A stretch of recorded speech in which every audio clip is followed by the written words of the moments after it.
5 seconds.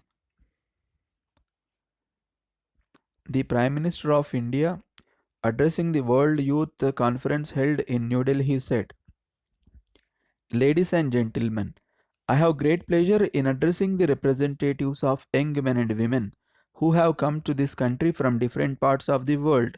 Some of you are from developed countries, while some are from developing countries. You may speak different languages. You may observe different customs and manners. You may be following different religions. In spite of all these, you have come here with the common purpose of meeting together and understanding and appreciating the varied customs and manners.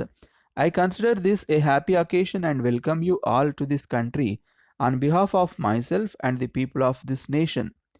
I hope you will, during the course of the next few days, visit the various places of historical and other interest and carry with you happy memories of our great country.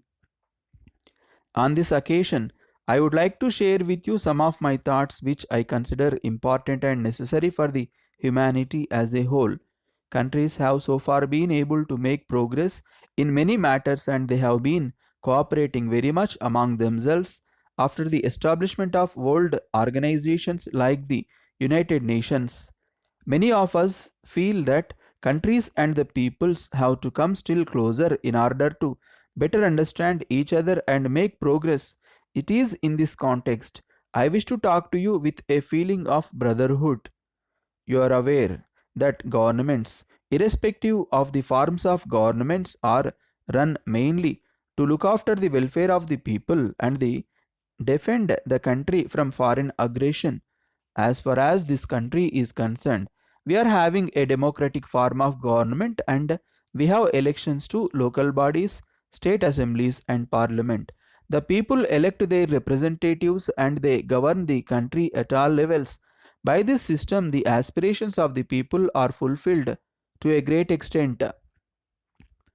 The people review the performance of their representatives in the matter of running the government and in the matter of redressing their grievances over a period of years and again exercise their voting rights during the next elections and decide whether to continue the same party to run the administration or to change it by voting some other party to power.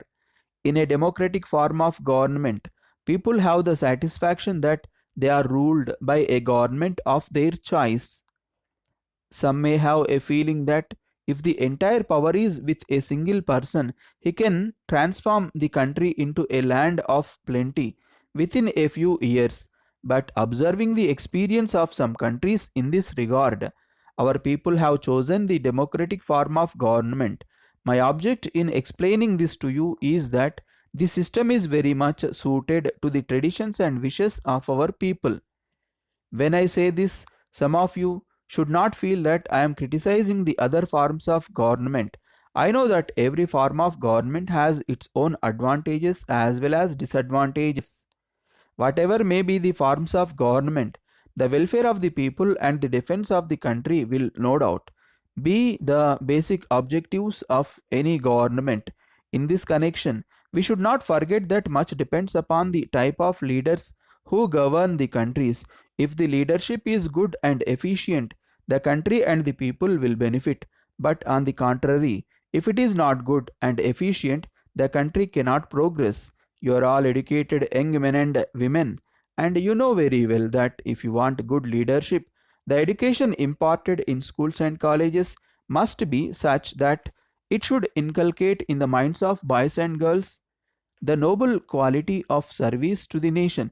Generally, boys and girls receive education in order to come up in life, but they should not forget that their future depends on the future of their nations, and therefore, they have always to keep in mind the welfare of the people and the country. They should also remember that only when the country progresses, they can progress. If this thought is uppermost in the minds of those who are present here, and they carry this message to their respective countries and strive their best to spread this among the people, I am sure the people of every country will be happy. I know this is not a new message. Everyone knows this. But still, I am repeating this here because I consider this is the best forum where I should express this. We see in this world some countries are developed and some others are developing. Though every country wants to progress and live in peace, we see here and there some problem or other, with the result that some countries are not able to progress as fast as they would like. Many countries spend large sums of money for defense, with the result they are not able to provide sufficient money for their development activities. To that extent, the welfare of the people is affected. The problem is this: if a country spends large sums of money for its defense, that means there are countries trying to endanger its security and independence. Therefore, it is necessary for the people and the leaders of the world to see that every country is allowed to develop in a way suited to the traditions and the wishes of its people, and it should not be threatened by wars. It is only in a world which is free from wars countries will be able to spend a major portion of their resources for the welfare of the people. I wish such a situation prevails in the interest of humanity as a whole. Finally, I want to emphasize that countries should cooperate among themselves and live in peace. It is essential that the natural resources in the world should be better utilized for the welfare of mankind, and people should not give room for hatred. I have expressed these views to you in the hope that as future leaders of your countries, you will be able to transform these ideas into action in the years to come. Thank you.